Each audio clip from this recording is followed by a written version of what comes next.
जय हिंद दोस्तों, हमारे चैनल में आपका हार्दिक स्वागत है।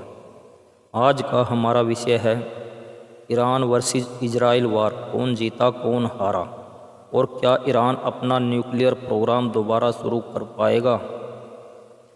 13 जून 2025 की सुबह 3 बजे कम से कम 200 फाइटर प्लेन ईरान के ऊपर बम्बार्डमेंट करते हैं, जिसमें 80 लोग मारे जाते हैं और तकरीबन 300 लोग घायल हो जाते हैं। इनमें से 20 लोग ईरानी सेना के मुख्य अधिकारी थे और 6 न्यूक्लियर प्रोग्राम चलाने वाले साइंटिस्ट थे। यह हमला इजरायली फोर्स IDF द्वारा किया गया। IDF ने न्यूक्लियर साइट, मिलिट्री बेस और कुछ महत्वपूर्ण इंफ्रास्ट्रक्चर को टारगेट करके बॉम्ब तथा मिसाइलें बरसाई। इजराइल ने इस ऑपरेशन को ऑपरेशन राइजिंग लायन नाम दिया। इजराइल के प्रधानमंत्री बेंजामिन नेतन्याहू ने बयान दिया कि उन्होंने यह सेल्फ डिफेंस में किया है।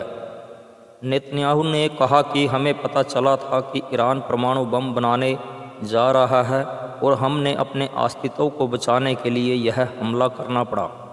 दोस्तों, दरअसल बात यह थी, 31 मई 2025 को IAEA international atomic energy agency से एक रिपोर्ट लीक हुई थी। इसमें लिखा था कि ईरान के पास लगभग 400 किलो 60% तक एनरिच्ड यूरेनियम हो चुका है, जिससे कम से कम 10 न्यूक्लियर बम बनाए जा सकते हैं।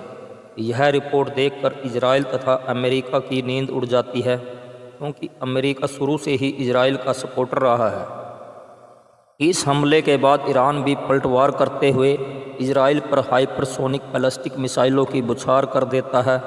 हालांकि इजराइल दावा करता है कि हमने तकरीबन ईरान की 90% मिसाइलें इंटरसेप्ट करके तबाह कर दी, लेकिन फिर भी काफ़ी मिसाइलें इजराइल के शहरों पर गिरी, जिन्हें इजराइल की सेना रोक नहीं पाई। दोनों देशों के बीच यह युद्ध 12 दिन तक चला। 13 जून की रात को ईरान ने मिसाइलों और ड्रोन से इजराइल की राजधानी तेल अवीव और यरूशलेम शहर पर ज़ोरदार हमला किया। आगे कई दिन तक वार पलटवार चलता रहा। इजराइल ने ज़्यादातर ईरान की राजधानी तेहरान पर फोकस करके आक्रमण किया। इजराइल ने टीवी पर मैसेज भेजे कि ईरान की जनता तेहरान खाली कर दे। इजराइल IDF ने ईरान के military site, missile launch pad तथा रिफाइनरी को निशाना बनाया, जिससे ईरान को भारी नुकसान हुआ। जवाब में ईरान ने ज़्यादातर हाइपरसोनिक मिसाइलों का इस्तेमाल किया। हाइपरसोनिक मिसाइलों की गति आवाज़ की गति से 8 गुना अधिक होती है और इन्हें रोक पाना नामुमकिन होता है। ईरान ने मुख्यतः हाइफा सिटी, जो इजराइल का औद्योगिक शहर है, और राजधानी तेल अवीव को निशाना बनाया। हालांकि कैजुअल्टी इजराइल में ईरान की बजाय काफ़ी कम हुई, क्योंकि जैसे ही ईरान से मिसाइल लॉन्च होती थी तुरंत सायरन बजने लगते थे और लोग बेसमेंट तथा मेट्रो स्टेशन में चले जाते थे। 19 जून को अमेरिका के राष्ट्रपति ट्रंप ईरान के शासक खामनेई को वार्निंग देते हैं कि वो परमाणु कार्यक्रम बंद करे, नहीं तो उसकी परमाणु साइट पर हमला करके बंकर बस्टर बॉम्ब गिरा के अमेरिका उन्हें समाप्त कर देगा। लेकिन खामनेई ने कहा कि हम अपना परमाणु कार्यक्रम रोकेंगे नहीं।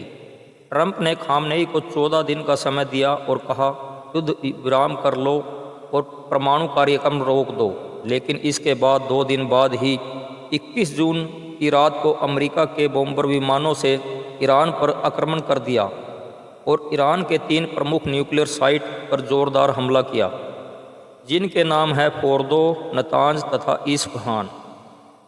इन साइट्स को डिस्ट्रॉय करना इजराइल के बस की बात नहीं थी, क्योंकि ये न्यूक्लियर साइट्स पहाड़ों में ज़मीन से कम 200 फीट नीचे स्थित हैं। तो दोस्तों, इसलिए नेतन्याहू युद्ध के पहले दिन से ही ट्रंप को बार बार इन न्यूक्लियर साइट्स को उड़ाने की गुजारिश कर रहे थे, क्योंकि इसका तोड़ दुनिया में केवल अमेरिका के पास ही है। ईरान के न्यूक्लियर प्रोग्राम को डिस्ट्रॉय करने के लिए ट्रंप ने अपने स्पेशल फाइटर विमानों B-2 बॉम्बर का इस्तेमाल किया और कम से कम 16 GBU 57 बंकर बस्टर बॉम्ब गिराए। दोस्तों, यह एक स्पेशल किस्म का बॉम्ब होता है, मिसाइल टाइप का। इसका वज़न 13,000 किलोग्राम अर्थात 130 क्विंटल और 6.25 मीटर इसकी लंबाई होती है। GBU-57 ज़मीन के 60 मीटर तक अंदर घुसकर ब्लास्ट करता है। इस मिशन के लिए विमानों ने अमेरिका से ही उड़ान भरी और अपना मिशन पूरा करने के बाद वापस अमेरिकी बेस पर लौट गए। इन विमानों ने नॉन स्टॉप 37 घंटे तक उड़ान भरी थी। दोस्तों, इस मिशन को पूरा करने के बाद इजराइल के प्रधानमंत्री नेतन्याहू और अमेरिका के राष्ट्रपति ट्रंप ने टीवी पर दावा किया कि ईरान के न्यूक्लियर प्रोग्राम को पूरी तरह डिस्ट्रॉय कर दिया है। इसके बाद ट्रंप ने कहा उनका मिशन केवल ईरान के न्यूक्लियर प्रोग्राम को ख़त्म करना था और यह कार्य अमेरिकी फाइटर प्लेन्स ने सफलतापूर्वक समाप्त कर दिया है। इसलिए इस मिशन के बाद मैं खामनेई को कहता हूं कि वह जल्दी से जल्दी युद्ध बंद करे। दूसरी तरफ खामनेई ने इस हमले के 2 दिन बाद 23 जून को अमेरिका के कतर में मौजूद सबसे बड़े मिलिट्री बेस पर 19 मिसाइलें दागी और उनमें से केवल एक ही मिसाइल अमेरिकी बेस पर गिरती है। इस हमले में अमेरिकी मिलिट्री बेस को कोई नुकसान नहीं पहुंचता है। इसी दौरान सभी मिडल ईस्ट के देशों में जहां जहां पर अमेरिकी मिलिट्री बेस हैं ने अपने स्पेस को नो फ्लाइंग जोन घोषित कर दिया। इस हमले के बाद दुनिया में अफरा तफरी का माहौल बन गया। सबको लगा कि कहीं ये वर्ल्ड वार 3 की शुरुआत तो नहीं है। लेकिन इसके अगले ही दिन अमेरिकी राष्ट्रपति ट्रंप ऐलान करते हैं कि उन्होंने युद्ध रुकवा दिया है और कहा कि ईरान तथा इजराइल पूरी तरह सीज फायर के लिए तैयार हैं तुरंत प्रभाव से। सब सोच रहे थे कि अचानक ट्रंप ने यह कौन सा जादू कर दिया है रातों रात, लेकिन इस घोषणा के कुछ देर बाद ही इजराइल के फाइटर प्लेन तेहरान पर जोरदार बमबारी करते हैं और ईरान के कुछ मिलिट्री बेस और मिसाइल लॉन्च पैड को नुकसान पहुंचाते हैं और इस हमले में ईरान के 2 और न्यूक्लियर साइंटिस्ट मारे जाते हैं। इसके जवाब में ईरान भी कुछ हाइपरसोनिक बैलिस्टिक मिसाइल इजराइल के हाइफा शहर पर दागता है, लेकिन फिर अगले दिन दोनों देशों की तरफ से कोई भी हमला नहीं किया जाता और एक नाटकीय ढंग से इस युद्ध का अंत हो जाता है। ईरान कहता है कि अगर इजराइल उन पर कोई और हमला नहीं करता है तो वो भी नहीं करेंगे। दोस्तों, इस 12 दिन तक चले युद्ध में किसको कितना नुकसान होता है, आइए आपको बताते हैं। इस युद्ध में ईरान के 30 से ज़्यादा शीर्ष सैन्य अधिकारी मारे गए तथा 15 से 20 परमाणु साइंटिस्ट मारे गए। ईरान के 5 परमाणु साइट नष्ट हो गई। हालांकि फोर्दो, नतांज और इस्फहान के बारे में अभी पूरी जानकारी नहीं मिली कि वे पूरी तरह नष्ट हुए कि नहीं। ईरान के 500 से भी ज़्यादा मिलिट्री बेस तबाह हो गए, करीब 800 नागरिक मारे गए, 5000 के लगभग घायल हुए। कई बिजली संयंत्र, सरकारी इमारतें, सड़कें, रेलवे स्टेशन तथा कई एयरबेस और रिफाइनरी को काफ़ी नुकसान पहुंचा। दूसरी तरफ इजराइल के 30 नागरिक मारे गए, 3000 के लगभग नागरिक घायल हुए तथा 1 सैनिक मारा गया और 8 सैनिक घायल हुए। कई औद्योगिक कंपनियों के ऑफिस तबाह हो गए, एक हॉस्पिटल तथा कुछ आर्मी बेस को भी काफ़ी नुकसान पहुंचा और कई रिहायशी इमारतें भी बर्बाद हुई। दोस्तों, युद्ध विराम के बाद प्रश्न यह उठता है कि क्या ईरान दोबारा से अपना परमाणु कार्यक्रम दोबारा चालू कर पाएगा या कर सकेगा या नहीं।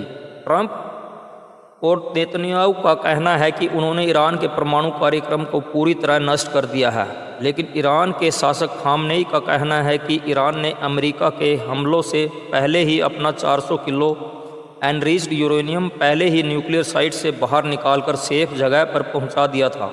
उधर ईरान ने IAEA से भी संधि खारिज कर दी और IAEA के परमाणु साइंटिस्ट को जांच के लिए आने से मना कर दिया। दोस्तों, वैसे परमाणु कार्यक्रम दोबारा तैयार करना इतना भी आसान नहीं होता। इस पर बहुत खर्च आता है और बहुत समय लगता है। फिर भी खामनेई कहते हैं कि वे परमाणु बम बनाकर रहेंगे। उधर नेतन्याहू कहते हैं कि अगर ईरान ने दोबारा अपना परमाणु प्रोग्राम चालू किया तो हम दोबारा से ईरान के परमाणु प्रोग्राम को डिस्ट्रॉय करेंगे। तो दोस्तों, अब आगे क्या होता है देखते हैं। तो दोस्तों, यह थी हमारी छोटी सी प्रस्तुति। अगर आपको यह अच्छी लगी हो तो हमारे चैनल को सब्सक्राइब कीजिए और बेल आइकॉन का बटन दबाना ना भूलें। शेयर और लाइक कीजिए और हाँ दोस्तों, कमेंट ज़रूर कीजिए। क्योंकि आपके कमेंट से ही हमें अपनी कमियों का पता चलता है। धन्यवाद।